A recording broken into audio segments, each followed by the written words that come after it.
Every day I wake up. Wake your ass up. The Breakfast Club. Y'all finished or y'all done?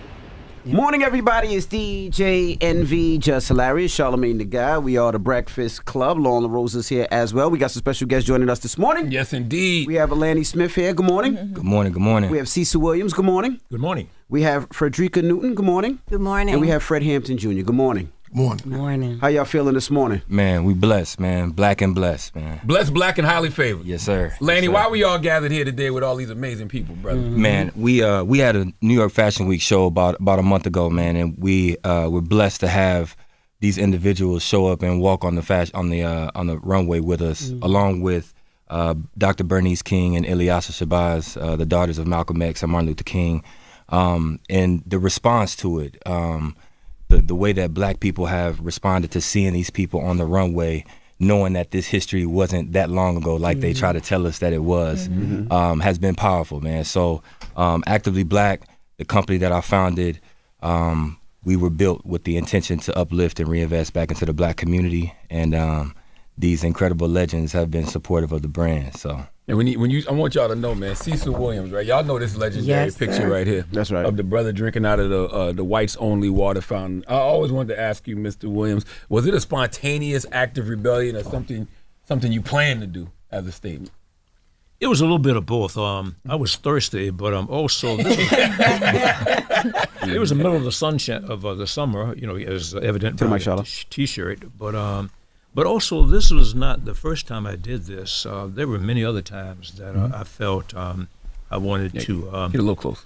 Really, I was not satisfied with living in the status quo and segregation. So this was something that I had done many times, and my mother warned me not to do it anymore. But I did it again, and this time it was photographed. Did you feel fear in that moment, or was your faith stronger than your fear? None whatsoever. This is about 15, 20 miles from Orangeburg and on Highway 21 and coming back from an assignment for Jet magazine.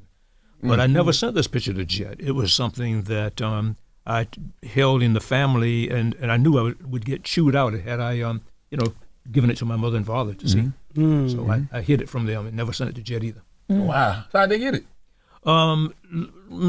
Maybe 3 or 4 years later, I showed it to them in a conversation one Sunday afternoon during a dinner. It kind of came out, and then I got chewed out. Wow. What did that single act teach you about the power of defiance in the face of injustice? Well, living in South Carolina, being a child of segregation, it was something that we encountered all day long, from birth to death. We in South Carolina, during that period of time, felt we were treated as subclass human beings, not being able to go to a store and go into a restroom or get a drink of water out of a fountain, or having to go to a side window, or going to a movie theater and having to sit in a separate place, or not at all. So, but again, one thing that I would like to, that's maybe out of characteristic of many Southerners, there were many good white people at the time as well. You can't just put a blanket statement against that all people treated this. There were many good-hearted white people at the time, and they were friends of my family, and they helped support our family. So, but it was some people in South Carolina, again, who treated us as a status quo, not being able to do this or that. So crazy to think about it. Like, when you have these conversations, we're really not that far removed from that time. He's right here. That's what I'm saying. Like, you don't really think about it. Like you said earlier, like, we're not far removed from racism. And even the stories that my dad tells me, I'm like, this is crazy. This was 50 years ago, 60 years ago. I got one of my aunts. She said, I don't know nothing about no integration. Yeah, because all she knew was segregated schools. Growing up. We had Ruby Bridges walk the runway as well, and it was a powerful moment because everybody remembers that picture, 6-year-old little girl being escorted into school by federal marshals. And Ruby just turned 71, but black don't crack, so she looks 45, and she walks out on the runway. It made it real to people. Like, that same little girl in that black and white photo is walking right here in front of me. So that's the power of having these individuals here with me, showing how close we are to everything that we still fighting to this day. Do y'all hate? I'm sorry. Do y'all hate white people? God damn! What the hell? No, I'm gonna tell you why. When I talk to my dad has a feeling towards white people, right? And I always joke and I laugh about it. But then when he tells me his history of him being in the military, and they're in the same barracks, but then when they go get some food, it's white only, and his people in the barracks, they go get food and he can't. Yeah. He talks about the water fountain in the bathroom and all this other stuff, and why he looks at white people the way that he does. I understand it. So that's why I ask you the same. Each one of you. Well, it's brought to the forefront by Lanny Smith and, again, the fashion show. In fact, he labeled the fashion show, this is not a fashion show. Pictures like this are just evidence of a time and period we lived in America that seemingly in today's society, some people want to bring it back. But it's long gone. But people like me who have experienced this, and people that were on this show that was put together by this amazing brother who has brought forth this apparel that, again, has crisscrossed across America and being put into the hands of today's generation, T-shirts and other things that he makes. We're not going to stand for, again, resegregating America. It's going to be something that is long gone. And to answer your question, there are, again, many, many good white people. And, again, it's a myth, I think, that all white people are bad. Of course. I think growing up in South Carolina was such a mindfuck because, to your point, I grew up around a lot of good white people, but then we were also aware of the white people who treated us like status quo. Like, there's certain places you knew you weren't supposed to go. But then I also had my white friend in Thomas and his family who lived right by me, so it was a class thing. So it's just I don't know. South Carolina different. But to tag team with you, first I'm Chairman Fred Hampton Jr. I'm honored to be here. And again, clenched fist salute to this brother and his wife, his team. You know what I'm saying? Because everything's political, including fashion. To able to get this peel in the applesauce for these type of discussions. It's revolutionary. It's a misnomer about it's motivated. Just how your moves, how we move, is a hatred for someone else. Quote Commandante Ernesto Che Guevara. He said, a revolutionary, no matter how preposterous it may sound, is guided by the most sincere sentiments of love. And I'm not saying in some sort of abstract sort of way, but we're talking about the work of such organizations as the Black Panther Party. The motivation for getting up with the first free breakfast programs, free busing programs, survival programs was not directed at a hatred for anyone, you know what I'm saying? But again, motivated for love for people. But let me say this though, I think all black people should get a mass Nobel Peace Prize. All of us, you know what I'm saying? The fact that we ain't just on mass snapped out, you know what I'm saying? A lot of times it's ironic that we ain't motivated out of hatred. But again, and sometimes even though it's a reactionary response, it's kind of justified. But again, for the record, it's a motivated out of love for the people. I'd like to echo, if I could. Hi, I'm Fredrika, and Huey Newton was my husband.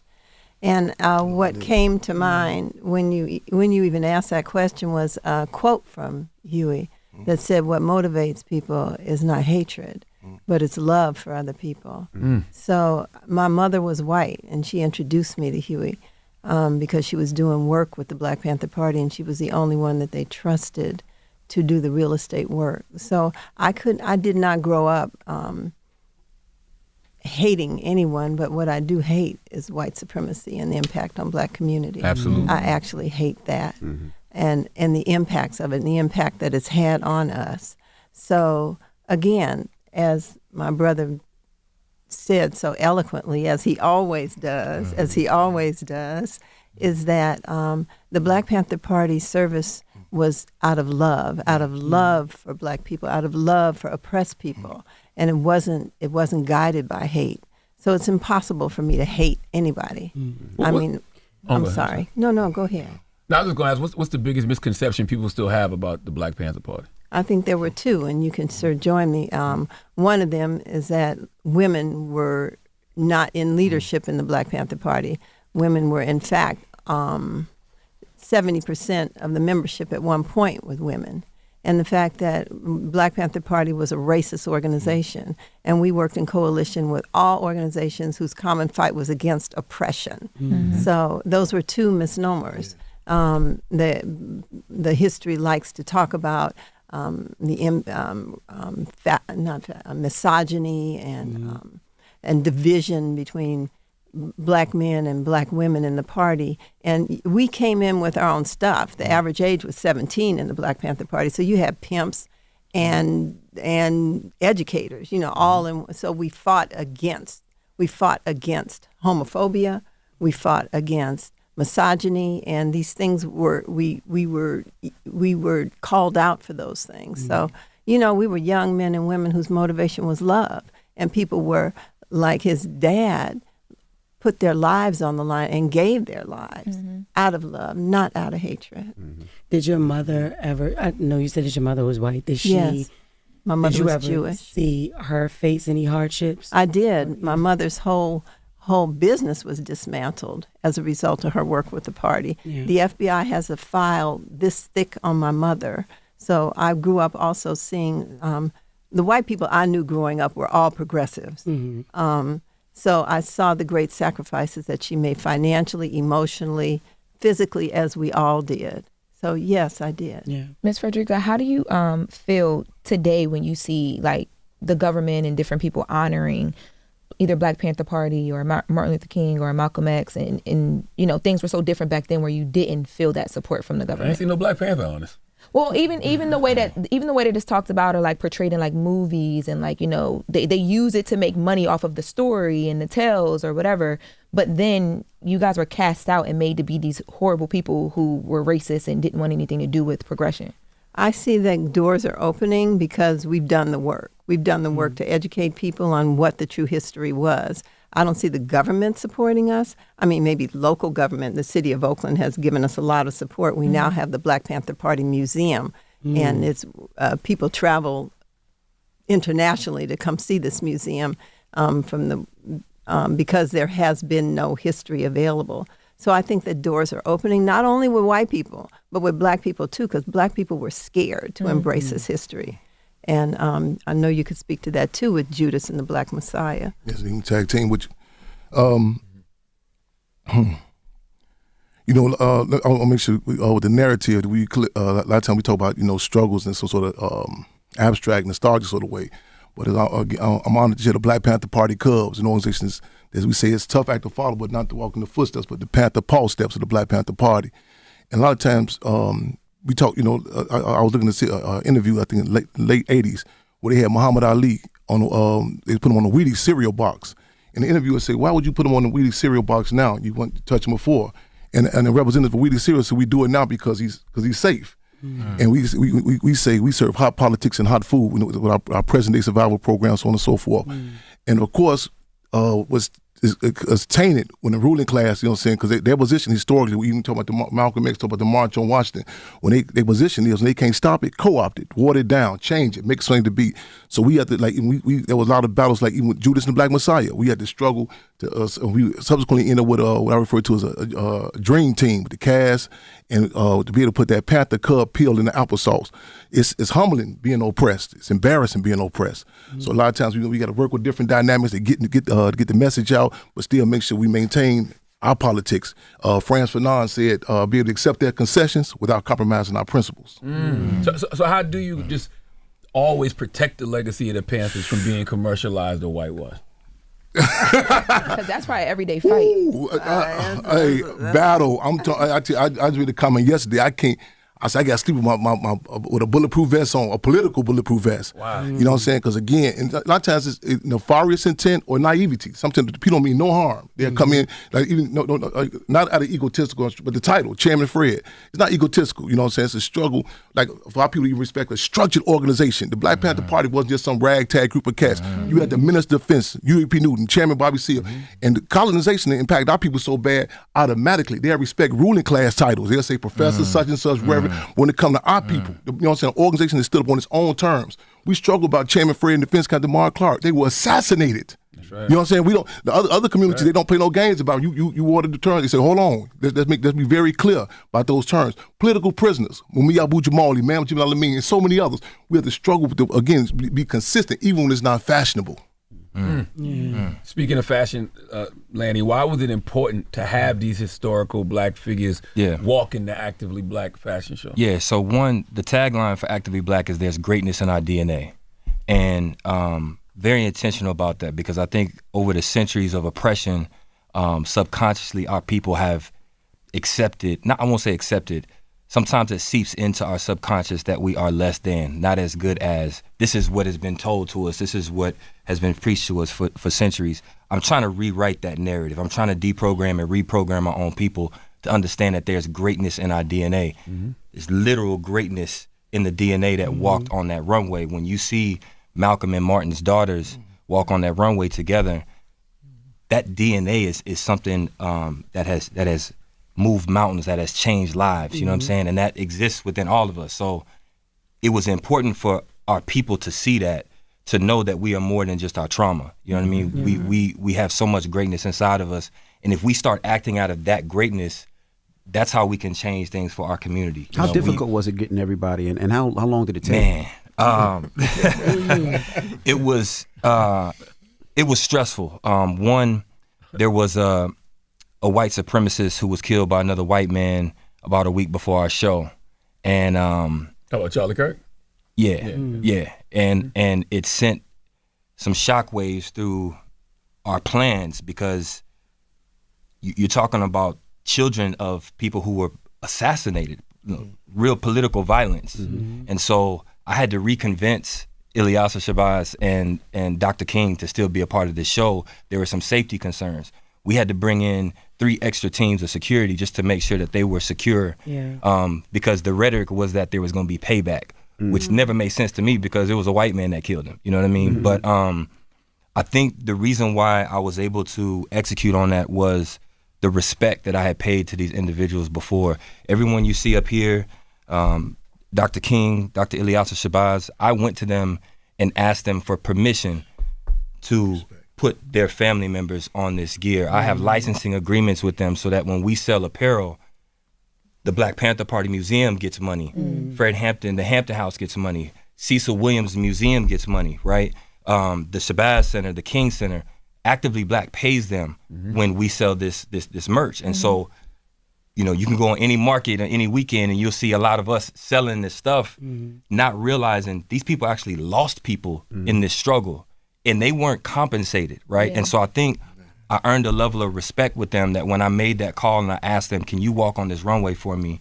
They answered the call, and I feel so humbled. I mean, Dr. King, when she arrived, she gave me a signed speech from her father, and she prayed with me, and I broke down and cried. You know what I mean? Like, her schedule is crazy. For her to move around her travel schedule to be there for this show is something I'm forever grateful for. Did y'all have any concerns, any security concerns at all? My man Kanan made sure we were good with the security. We weren't gonna let nobody even get close to touching, you know, this royalty. Yeah. Go ahead, I'm sorry. I'm gonna touch on his level of respect. I like to say black people, we like treat like the Rodney Dangerfields of all races. No respect. And like even it's a real big thing with us. Like even with the movie Judas and Black Messiah, Ryan Coogler, you know what I'm saying? The respect that came. This brother here, the respect. You know what I'm saying? You can. This video was a homeless brother talking about you can feel disrespect, but the respect that they have, again, that helps set the stage. You know what I'm saying? How we came in, how we continue to move together. If I could say something about licensing rights and bootleg, you can go out any day of the week and see Black Panther Party everything. And there's no way that I could financially stop that. Lanny, how long did you try and get in touch with us? For a few years, I was reaching out. And he didn't have to. He didn't have to. He could have put Huey's imagery. And this is the second line that he's done. The first was All Power to the People, where it was Black Panther Party icons, the cat. He didn't have to do that. I mean, and he did. So I'll do anything to support him and Actively Black. Anything to support him, because of the respect that he played to all of us is he I'm just going to say he didn't have to do it. A man of integrity. He's a man of integrity. What does it mean to be actively Black? Ooh, that's such a layered question, and there's a reason why I named it that. You got to understand, when I was starting Actively Black, by the way, we'll celebrate 5 years this Black Friday. We launched on Black Friday 2020. I had a lot of Black people tell me, don't name the company Actively Black. I had Black executives tell me, if you put Black in this name, it will not be successful. And I realized that a lot of them were speaking from a place of fear, of working in corporate environments where they had to minimize who they were in their identity. And so there's nothing passive about what we have to do to uplift our people, right? So it's a double entendre. I want our people to be more healthy. We do free mental health events. We do physical activations where we're having people do yoga, sound bath, meditation. We're getting our people access to the things that they need so that we can keep moving. That's the only way the movement can keep going, is if we're healthy enough to keep moving, right? So it's a double entendre. We're active, we're a brand, but also what we have to do to uplift our people. It's nothing passive about this mission. How do you feel when creators, because I know a lot of different artists, fashion designers or whatever, that are Black, that feel like they shouldn't have to have the responsibility to like do what you're doing in their work, and they make it a point like they don't want to be called Black designers. They just want to be designers. They don't want to have to, you know, like Kirby when he did the fashion show that he did that talked about the attack on Black lives. They feel like they shouldn't have to do that because they're Black. How do you feel about creators that take that stance? I disagree wholeheartedly. I've even seen so many of our Black figures make statements against us championing Black owned, which just really confuses me. You know what I mean? Because when we think about the European designer that our people will spend our money on, we look at something that's made in Italy or that's Parisian as a feature, right? Black owned is not a description, it's a feature.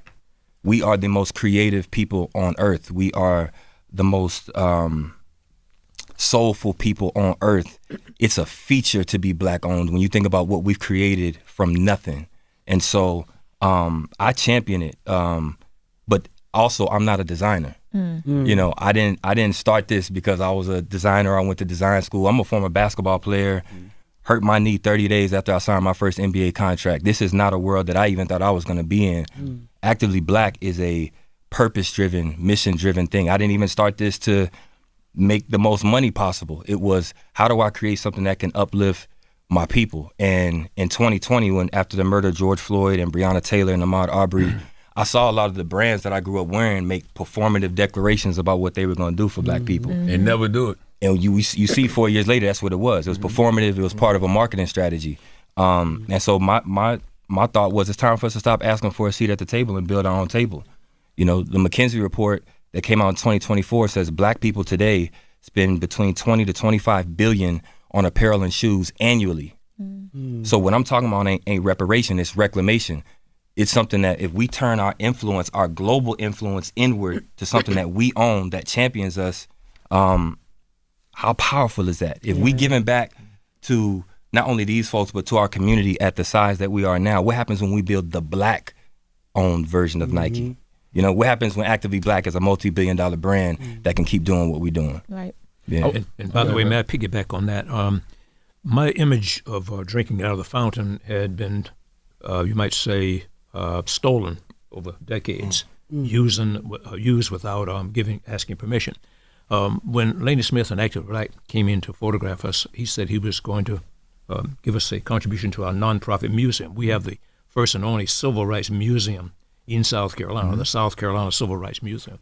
And 45 days after, again, this brother and his brand, his crew came in and photographed us and put this image on his apparel, we got a check from him. Wow. PayPal, if you want to. PayPal. And then again, after the New York show, again, they sold, I think, maybe about $50,000 more T-shirts. They sent me another check, so they reciprocated.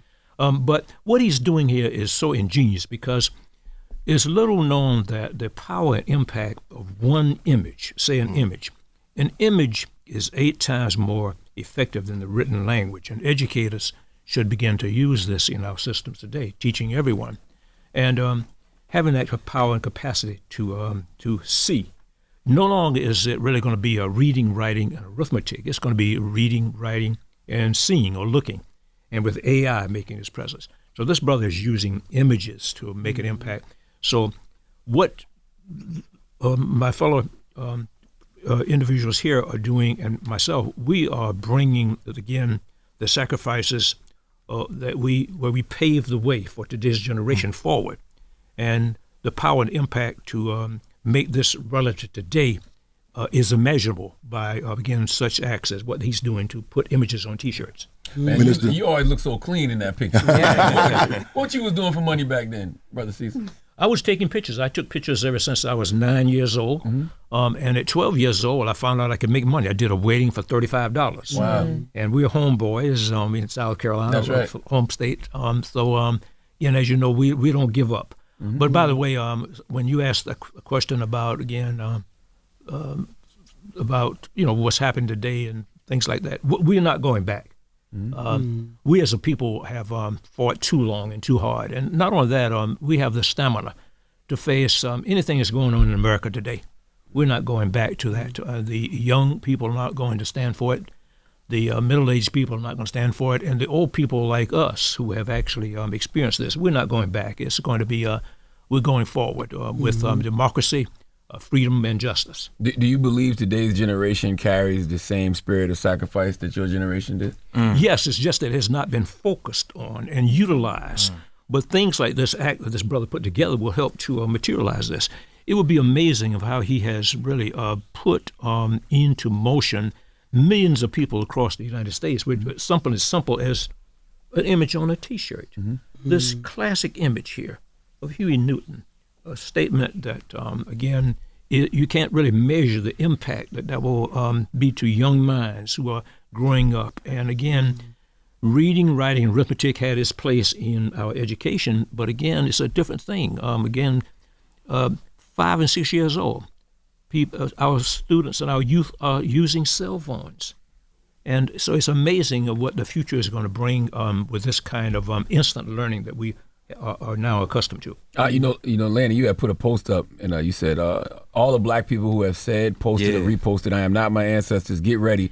The chance to prove that statement is coming soon. It's easy for us to talk tough while not living in Jim Crow. When this Jim Crow 2.0 is fully installed, we're going to see that ancestor comparison in real time. So how do you want folks to show up? Because I agree with you. I don't know if we got the stamina. I love the optimism here. You know what I'm saying? But I see people make that statement. We are not our ancestors, and it pisses me off. You know what I mean? When you think about the sacrifices that were made, we can't stay out of certain stores. You know what I'm saying? I've been telling people, hey, Lululemon don't want you. Come get these tights from Actively Black. We can't stay out of certain stores, and they tell us they don't want us. So I don't know that we have collectively, our generation and the younger generation, shown that we have that level of sacrifice and grit that it takes. People gave their lives. You know what I mean? I'm rereading Asada's biography, and just when you read the things that she went through as a revolutionary for our people, I don't know too many people that's willing to give up so much for the struggle. It's people that have told me, man, I love Actively Black silently, but I can't publicly support it because I might lose this or somebody might be. So if you scared to lose a check, if you scared to what these people gonna think of you for being boldly black, then you definitely not our ancestors, because our ancestors were willing to die for this. And so that's what I meant by that. Like, we gonna find out soon. We see what's happening in this country. We gonna see who's willing to actually stand up and be like our ancestors. Brother Cecil, you've witnessed, segregation, civil rights marches, movements like Black Lives Matter. How do you see the evolution of protest in America? Well, I think today with social media and other kinds of things that we have in our society that runs rampart through all from middle school children on up, we have different tools for today's environment and for today's opposition and the things that are, again, oppressive to us as a people. But one thing is going to remain the same. We as African Americans have the stamina. We come from, again, as he very aptly puts out, it's in our DNA to withstand the heat, withstand the pressure, and to move on. But again, as I stated a minute ago, I believe that today's generation, they have the capacity to do it. It's just that they have not been focused in the right, and so we're kind of running around aimlessly without, you might say, the leadership to what we can do today. But just for example, suppose, people of color were to unite. Suppose Jewish people, Hispanic people, African American people, our Indian brothers, our East Indian brothers, our Native Americans, who, by the way, whose history has been wiped off the face of the earth by mere the fact that they just stood down and withstood European settlements in this country. Just think if people of color would unite. Just think of the political possibilities of that kind of coalition. I think we have to unite ourselves first. That's there's so many things that divide us. We still got diaspora wars. We still have so much toxicity when it comes to even between black men and black women. I think if we can unite first, I think everybody else is gonna follow our lead like they always do. You know what I mean? So that's part of my plan and my mission with Actively Black is to be that flag, that banner that we can all fly under. I'm not just building this just for Black America. I'm building this for the entire diaspora. You know what I mean? When I say Actively Black. I know there's always the conversations about reparations. Is there a way you guys feel like, is there a way that you feel like you could ever be really repaid for what your families have had to go through, what you've had to experience? Because people make that conversation so simple of like, we should be receiving this because we went through this, but you guys personally experienced so much loss and hurt. Like, is there a real answer to that for you? No, you can take that one.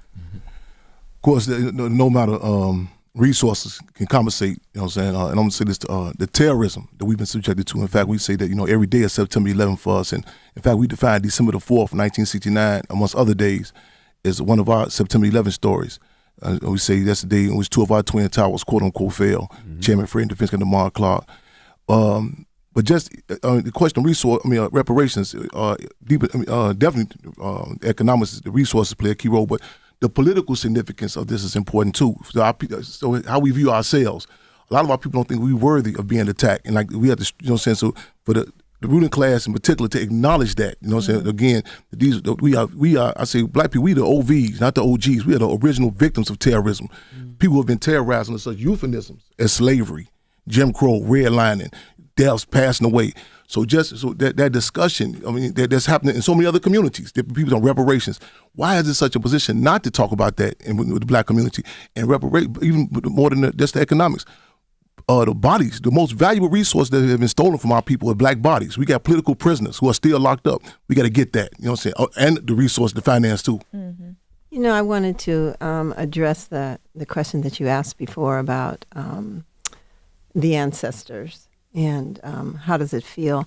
It saddens me when I see those posts online, but it also makes me think that it's real evidence of lack of education around what our ancestors actually were. Right. Yeah, so it's by design, and here's evidence that there's misinformation. Even my own grandchildren, when I overhear what they're learning, what they're taught in school, and my own son and my grandchildren get no history on revolutionary organizations like the Black Panther Party. So this is just further evidence when you see something so ignorant that says we are not our ancestors. I said, you're actually not.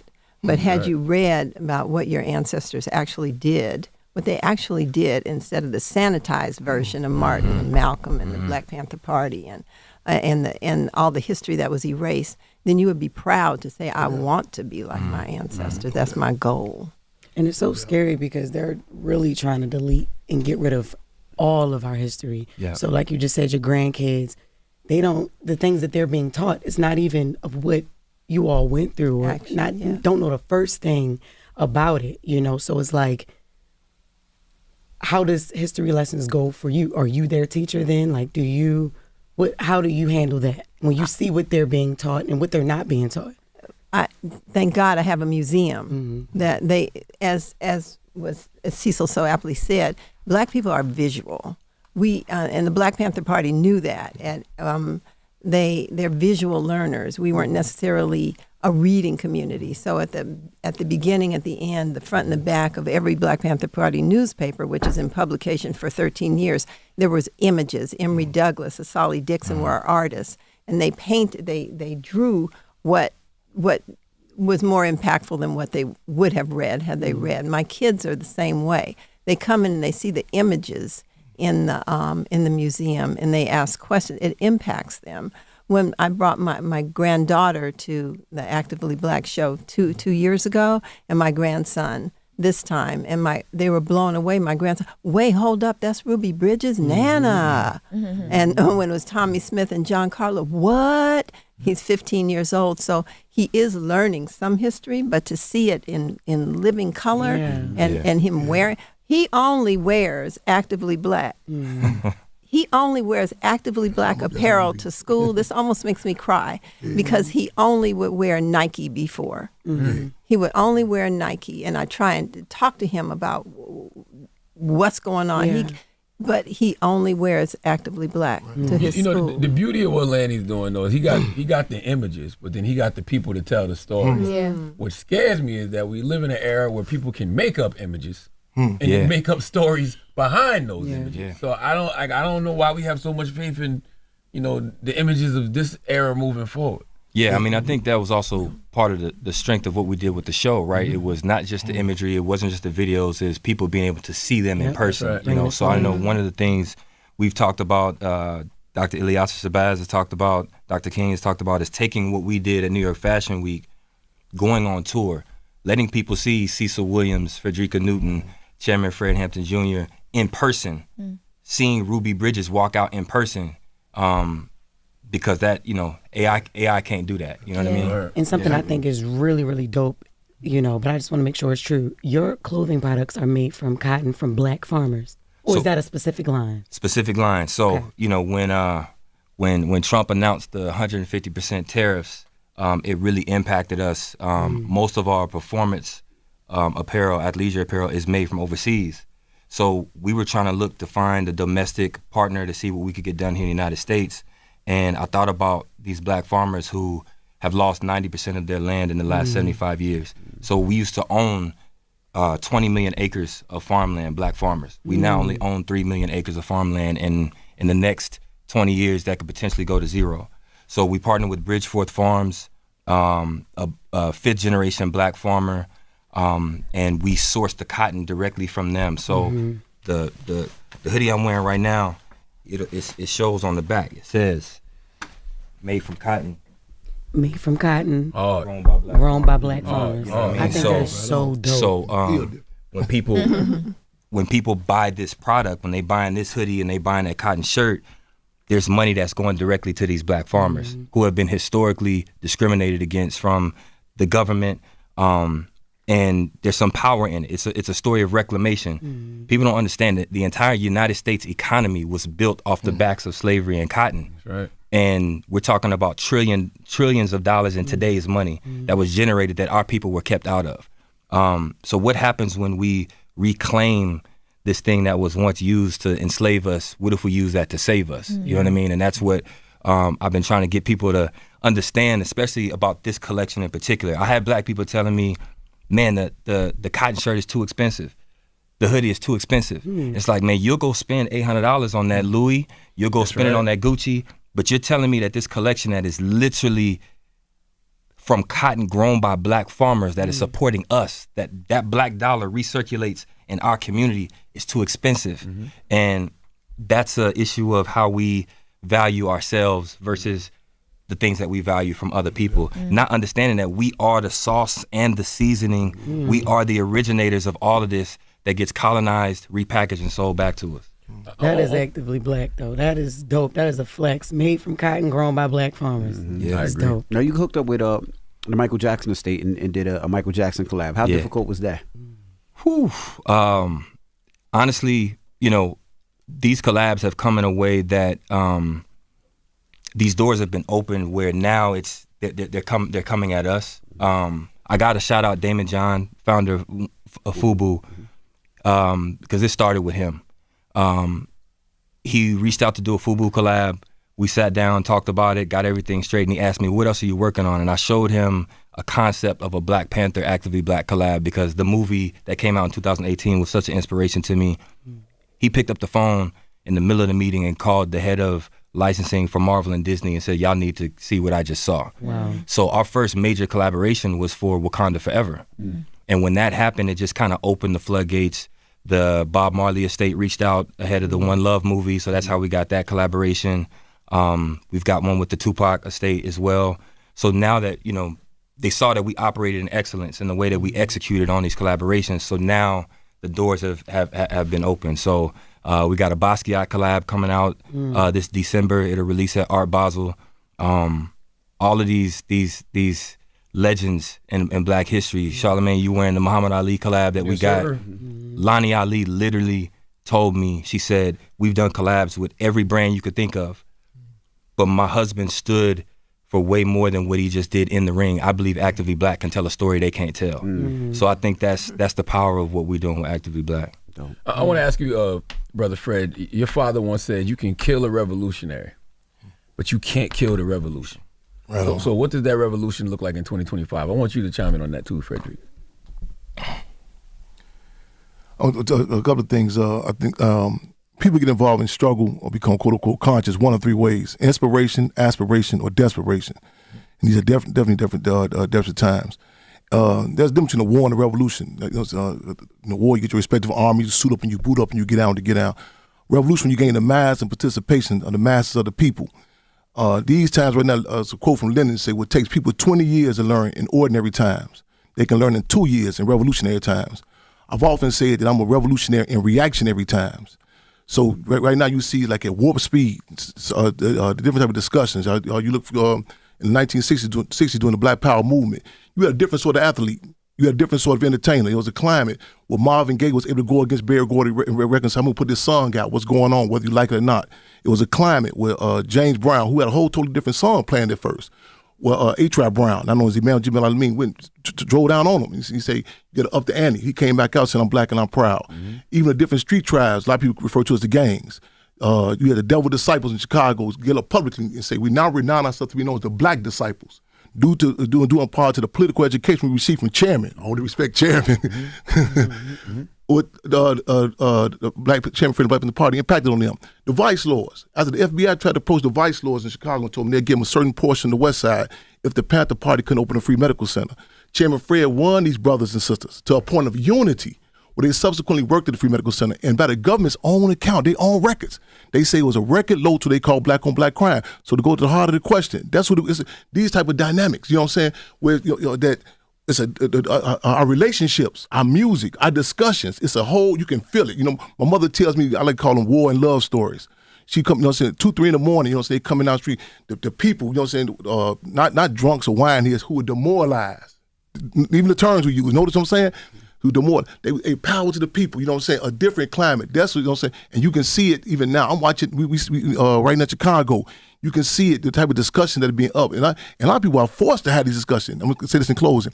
People talk about segregation, like, oh, we stuck together. Oh no, this also you cannot negate. A lot of people were forced together. You know what I'm saying? You talk about the 60s. Don't talk about all the nice things. You cannot negate Nixon's role. You know what I'm saying? I'm gonna say this: heat turns more than meat black. Heat turns more than me black. When that heat on, believe me, you know what I'm saying? I get letters right now. People say, I hear what you're saying now, Chairman. Yeah. The lines have been drawn. Yes. And to your point, it's forcing people to pick which side they're gonna be on. And for a long time, when we got comfortable, there were a lot of our own people who would straddle that line. Yes. And now that the lines are drawn, where you're seeing the Black History Museum being attacked, when you're seeing these things happen where it's so blatant, you can't hide behind straddling that line. Emperor has no clothes. And we're even seeing it with Actively Black. A lot of black people who were afraid to put on the brand because it said Actively Black, they're now like, yo, I need that. Yeah. Because whether you wear this or not, your melanin ain't gonna change. You black, actively black, and you're gonna be treated as such. You know what I'm saying? So if that's the case, you might as well, you know, rep this gang. You know what I'm saying? Like, let this be the set that you claim. You know, the KKK, the Proud Boys, they still walking around. We should have no beef with another black man while these people who have taken our lives are still walking around. You wanna run up on somebody, run up on these white supremacists. You know what I'm saying? And so I think that's what you're saying is we're gonna see our own who may have been turned against each other, we're going to be forced to come together to turn against the real opposition. Fredrika, Cecil, I want to ask y'all too, what does revolution look like? And it's Miss Fredrika and Mr. Cecil. You are killing me. I've been just saying Brother calling Fredrika and Brother Cecil. No, You crazy. I've been saying that the whole time. No, you haven't. You just been saying their names. Brother Fredrika, Brother Cecil. The path forward for us as African Americans and people of color is we've got to write our own stories. You see, it's a difference in, say, let's say a famous fable is Native Americans on the shores of Plymouth Rock, and they see 3 ships come over, and the guy gets off the ship and says, "I discovered America," or whatever. The Indians didn't write those stories. It was written from a European standpoint. So we've got to, today, the path forward with us, we've got to write our own stories. We've got to tell, we've got to make investments and so forth. I admire what you're doing in my town of Orangeburg, a town where there's 2 HBCUs. You have established the Crystal restaurants. I started to bring you a Crystal hamburger, by the way. I'll be down there this weekend. Okay, all right. We'll come by and see our museum. But we've got to invest and become, we are the world's greatest prosumers. No, consumers. Yeah. We ought to really move that a little further and say we are also producers. We make things. We manufacture things. Content creation, for example, is something we could do. And the power we have to on podcasts, such as we do, reaching millions of people at a time. This is what we got to do in the path forward to come together and to come to grips with what's happening today. And this is what, if I were a Huey Newton, I'm a Cecil Williams, yes, from the small act of defiance that I did. But this is what we must do today to get it all together. Sister Fredrika? As a 73-year-old woman, my act of revolution looks different than when I was 17. And so what I can do, first of all, is know that revolution looks like many things. And the world that I live in and that I create, revolution looks like bringing people who wouldn't ordinarily be together in the same room together, people who would never embrace this Black Panther Party, not only history, but be proud of it, are now proud of it as a result of the work that we've done. There are organizations that ask me to speak that visit our museum, as Lanny said earlier, who would never, I'm talking about Black people, who would never have embraced this history before out of fear. But because we talk about heightening the contradiction, they are now forced to embrace this history. And so I can't speak to the broader what revolution looks like, but I can do my work to make sure that this history is available so that people learn about our victories and our mistakes. One of the things we talk about is for young revolutionaries today to make sure that they address their own mental, spiritual, and physical health. That you cannot be impactful or effective if you are broken inside, if you're not whole. And that's one thing that, we were fighting for our lives every day. We didn't have the luxury to meditate like this woman did, or even know the importance of. So as a result, you have a lot of wounded comrades who didn't have the luxury of taking care of themselves, have trauma that was never addressed. So that's what, at the museum, and the Dr. Huey P. Newton's Foundation just celebrated 30 years this month of existence. And at this museum, thank you. Yes. We address all of the needs, the physical and emotional needs. We have meditation. We have sound baths. We have, this month we're just full of activities so that we can keep ourselves healthy while we fight this war. I'm glad you said that, because I always say I feel like our generation is the first generation that has the luxury of healing. Yes. All the previous generations was just trying to survive. Thank God. We were talking about that yesterday. Like, even the luxury to just kind of like take the time to educate yourself, like stop, like, and just watch something or learn something. A lot of times people didn't have that. Like, you literally had to fight every minute of your life just to be okay. 24 hours a day. We didn't just check in and punch a time clock, and we didn't get paid. Yeah. So it's completely volunteer, and we live collectively. And at night, you were on watch to make sure that the police didn't shoot up where you were living. So this was, real life for a revolutionary at that time. So we didn't have the luxury to even talk about recreation or taking care of ourselves. I think when I met Erica Huggins, when she came home from prison, she was the first person I knew in the party who would meditate. And she brought Huey to that practice where he started to meditate. and to embrace this whole spiritual aspect of revolution, we can't be effective if we're not taking care of ourselves. Can I ask what was Huey P. Newton's vision for freedom beyond revolution? Like what did peace look like to him? Peace, I think, was the absence of any fear, the absence of to live life without fear of. Gosh, it's a question that I never asked him. I don't know that he ever attained. I don't know. I know that he didn't ever attain himself in his own life. But I think maybe peace was the absence of feeling fear about being black. You know, just to feel, to know that your children were not subject to the same things that he was. That our grandchildren could live a life. I don't know.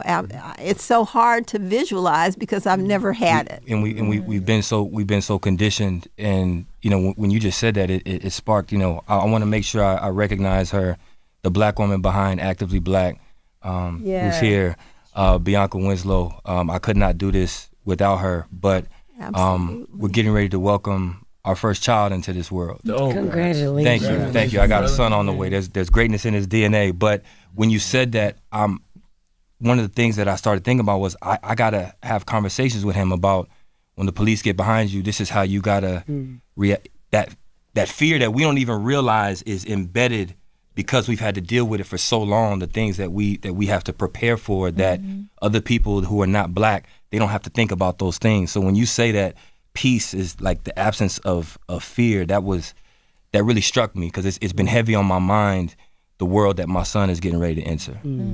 It's true. I mean, I wore out my carpet when my son got his driver's license in particular because I wasn't afraid that he would get in an accident. I was afraid that he would be killed by the police. And I don't, that's not something that everybody has. White folks don't grow up thinking that they're going to have that talk with their kids. But that's in our DNA. That's reproductive survival success to make sure that our kids know the real truth. That's a revolutionary act, to have to prepare your kid to live. I want my grandchildren not to have to prepare their sons and daughters in the same way I had to prepare their dad. Well, we appreciate you for joining us. How can people pick up some of your clothing line? And ActivelyBlack.com. You can find us on all social networks, Actively Black. What you see here is the result of the tribe of so many black people supporting Actively Black. That fashion show, we didn't have any major sponsors who funded it. We had to come out of pocket. We had to come out of what was generated because people supported the brand, and that's the importance of buying black owned. That's why it's important to buy black owned. It's not just another t-shirt. It's not just another hoodie. It allows us to reinvest back into our communities. It allows us as Actively Black to support these living legends. I just got to say this one last thing because it's what inspired me to reach out to these living legends. I read a story that Rosa Parks was facing eviction in the later part of her life. And that pissed me off because how could somebody who made so many sacrifices for us, all the people who made money off of the movement, how could nobody have been taking care of her? You know what I'm saying? And when I read that story, I was like, who can I find who's still living that we can support? And so the first people I reached out to were John Carlos and Tommy Smith, famous for that 1968 photo at the Olympics. And that was our actual first collaboration. And I did it because I was able to sell this product and cut them a check. You know what I'm saying? Like, we got to take care of the ones who paved the way for us so that we can continue. So that's why I champion buying black owned so much. Have some grace for black founders. We get less than 0.3% of all venture capital investment. We are building from underneath the ground. When you look at skyscrapers, they dig 120 meters deep in the ground before they start building upwards. A lot of times our own people give up on us before we've even cracked the surface. We are building from underneath the ground. We need y'all support so that we can actually build the skyscraper so you can see that one day. You know, there's no reason why we shouldn't have our own Nike. That's what Actively Black is. When we build this multi-billion-dollar brand, it's not for my personal wealth.